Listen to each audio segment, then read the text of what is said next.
ఏపీలో కొత్త ప్రభుత్వం కొలువుతీరనుంది. ఈ నెల 12న ముఖ్యమంత్రిగా చంద్రబాబు ప్రమాణ స్వీకారానికి సిద్ధమయ్యారు. ఆయనతో పాటుగా కొత్త మంత్రివర్గం ప్రమాణ స్వీకారం చేయనుంది.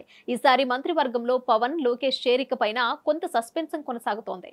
పవన్ తాను క్యాబినెట్ లో చేరకుండా తన పార్టీ వారికి అవకాశం కల్పించాలనే ఆలోచనతో ఉన్నారు. ఇక లోకేష్ పార్టీ ప్రభుత్వంతో నిర్వహించే పాత్ర పైన స్పష్టత వచ్చింది.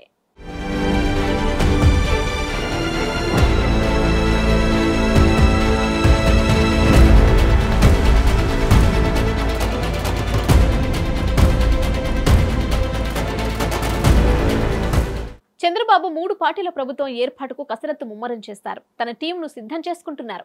3 పార్టీలతోనూ చర్చలు చేసి తన మంత్రివర్గానికి తుది రూపు ఇస్తున్నారు. అధికారుల విషయంలో ఆచితూచి అడుగులు వేస్తున్నారు.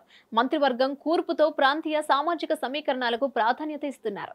అయితే పవన్ కళ్యాణ్ ప్రభుత్వంలో చేరితే ఉప ముఖ్యమంత్రి హోదాలో కీలక శాఖ ఇవ్వాలనేది చంద్రబాబు ఆలోచన. కానీ ఇప్పటి వరకు పవన్ మంత్రి అవుతారా లేదా అనేది స్పష్టత రాలేదు. ప్రధానిగా మోదీ ప్రమాణ స్వీకారం తర్వాతనే ఈ విషయంపై క్లారిటీ రానుంది. ఇక నారా లోకేష్ బాధ్యతలు ఏంటనేది ఇప్పుడు పార్టీలో చర్చ సాగుతోంది.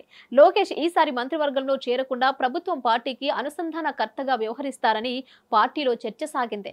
కానీ లోకేష్ ను మంత్రివర్గంలోకి తీసుకురావాలని చంద్రబాబు నిర్ణయించారు. లోకేష్ రాజకీయ భవిష్యత్తు కోసం పాలనా పరంగా అనుభవం, ప్రస్తుతం ప్రజల్లో కొత్త ప్రభుత్వం పైన భారీ అంచనాలుండటంతో లోకేష్ కు కీలక శాఖలు అప్పగించాలని చంద్రబాబు డిసైడ్ అయినట్లు తెలుస్తోంది.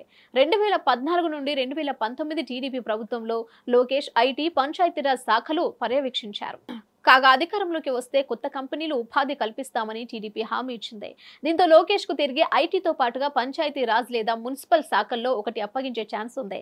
గతంలో ఐటీ మంత్రిగా పనిచేసిన సమయంలో అమరావతి పరిధిలో ఐటీ సంస్థలు తీసుకొచ్చేందుకు లోకేష్ పనిచేస్తారు. ఇక అమరావతి నిర్మాణం ఈసారి ముఖ్యమైన లక్ష్యం కావడంతో ఈ బాధ్యతలు సైతం లోకేష్ కు అప్పగిస్తారని భావిస్తున్నారు.